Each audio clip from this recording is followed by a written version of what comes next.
the Prime Minister seems to have opened the door to sending Australian peacekeepers to Ukraine if the European Union can help hammer out a peace deal between Moscow and Kiev. Let's bring in our Foreign Affairs reporter Stephen Jedgetts now. So Stephen, what are European leaders proposing, and what did Anthony Albanese have to say about Australia's potential involvement this morning?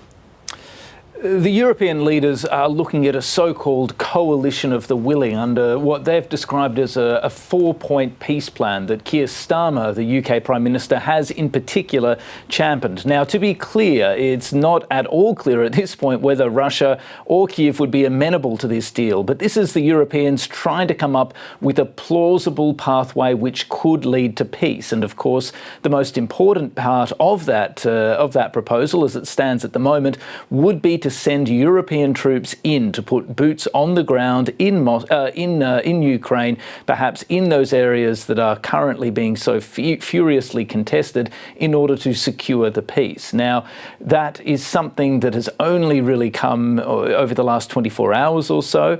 This morning, the Prime Minister, Anthony Albanese, was asked about Ukraine, and interestingly, his tone on this shifted quite a bit. The Prime Minister saying that Australia might well be open to joining a coalition of the willing, and that might mean in the future Australian boots on the ground. Let's take a listen to the Prime Minister's statement this morning on this very topic.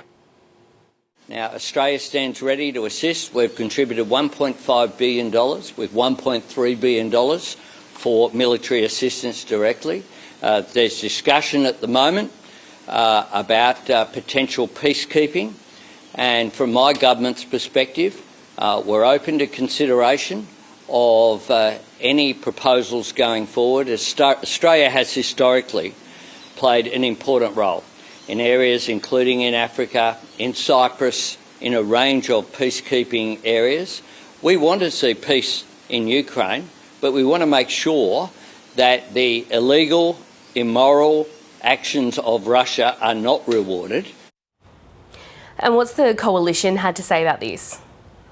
Well, the opposition leader, Peter Dutton, has been a big supporter of the government's moves to give military aid to Ukraine, and he's also backed in the government's plan to essentially continue to train Ukrainian soldiers using Australian troops in the UK. But he has drawn the line at boots on the ground. When he was asked about the Prime Minister's comments this morning, he said that the coalition did not believe that Australian peacekeepers should be deployed in any theoretical peacekeeping force that might be put forward under the Europeans in the future, saying in the end this was a responsibility for the Europeans to work out, and that if this plan was going to have legs, it should be European troops in Ukraine maintaining the peace. Let's take a listen to what he had to say.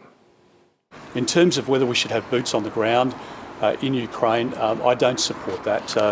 I think the Europeans have that task, and I think what President Trump's pointed out is that the Europeans need to do more in the defence of Europe, and that's a statement of the obvious. Now, to be clear, there is no clear proposal or concrete proposal for peacekeepers to go in. This is going to be something that at best happens down the track. And of course, as we were just hearing, the announcement that we now expect will be coming soon from the White House about pausing military aid will throw another spanner in the works, and to some degree makes all of these discussions extremely fluid and difficult to predict.